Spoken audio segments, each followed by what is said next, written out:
ॐ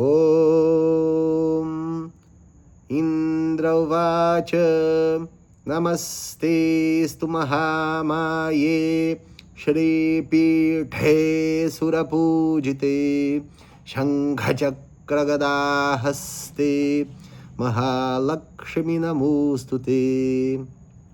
नमस्ते गरुडारूढे कुलासुरभयङ्करी सर्वपापहरे देवी महालक्ष्मी नमोऽस्तु ते।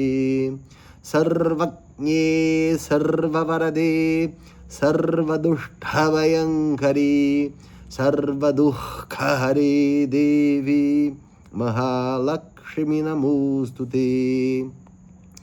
सिद्धिबुद्धिप्रदे देवी भुक्तिमुक्तिप्रदायिनी मंत्रमूर्ते सदा देवी महालक्ष्मी नमोऽस्तु ते।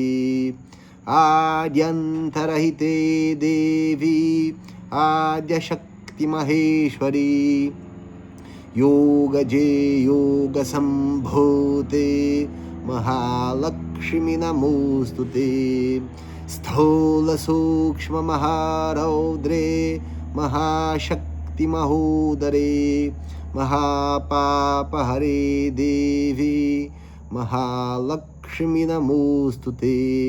पद्मासनस्थिते देवी परब्रह्मस्वरूपिणे परमेशि जगन्मातः महालक्ष्मी नमोऽस्तु ते। श्वेताम्बरधरे देवी नानालङ्कारभूषिते जगत्स्थिते जगन्मातः महालक्ष्मी नमोऽस्तु ते। महालक्ष्म्यष्टकस्तोत्रं यः पठेद् भक्तिमान् नरः सर्वसिद्धिमवाप्नोति राज्यं प्राप्नोति सर्वदा। एककाले पठेन्नित्यं महापापविनाशनं द्विकालन्यः पठेन्नित्यं धनधान्यसमन्वितः त्रिकालन्यः पठेन्नित्यं महाशत्रुविनाशनं